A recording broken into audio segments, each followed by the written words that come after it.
ব্রাহ্মণবাড়িয়া ২ আসনে বিপুল ভোটে জয় পেয়েছেন স্বতন্ত্র প্রার্থী রুমিন ফারহানা। নির্বাচনের পরদিন হাসখোলের সংবাদ সম্মেলনে আসেন বিএনপি থেকে বহিষ্কৃত এই নেত্রী।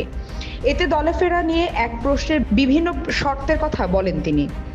বিএনপির সাবেক আন্তর্জাতিক বিষয়ক সহ সম্পাদক ছিলেন রুমিন ফারহানা। একাদশ জাতীয় সংসদে বিএনপির সংরক্ষিত আসনের সংসদ সদস্য ছিলেন তিনি।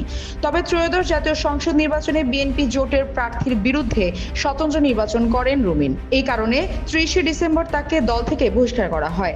তার নির্বাচনী প্রচারণা চালানোর দায়ে সরাইল উপজেলার বিভিন্ন ইউনিয়ন ও ওয়ার্ড পর্যায়ের ১০ নেতাকে বহিষ্কার করে বিএনপি। রুমিন ফারহানা জানান, তাকে দলে ফেরাতে হলে তার যেসব নেতাকর্মীকে বহিষ্কার করা হয়েছে তাদেরও বিএনপিতে ফেরাতে হবে।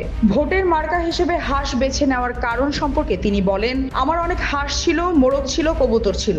আম্মুর বড়র চাকরির সুবাদে আমরা বড় বড় বাসায় থাকতাম। এরপর তো আমরা ছোট অ্যাপার্টমেন্টে চলে গেলাম, তখন এই হাঁস পালা হলো না।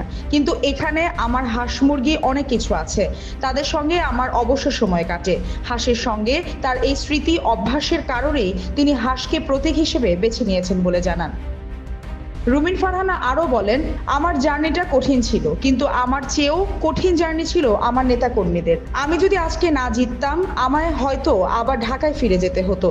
আমি আমার পেশায় ফিরে যেতাম।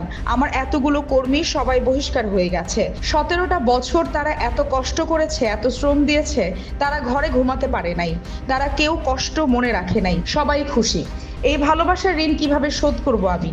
তিনি অভিযোগ করে বলেন, বৃহস্পতিবার দুপুরের পর বিভিন্ন জায়গায় ভোট ছাপানোর চেষ্টা হয়েছে, ফলাফল আটকে রাখার চেষ্টা করা হয়েছে। রুমিন ফারহানা আরও বলেন, জালিয়াপাড়া কেন্দ্রে আমি নিজে গিয়েও খেজুর গাছের কর্মীদের সঙ্গে মারামারি করেছি।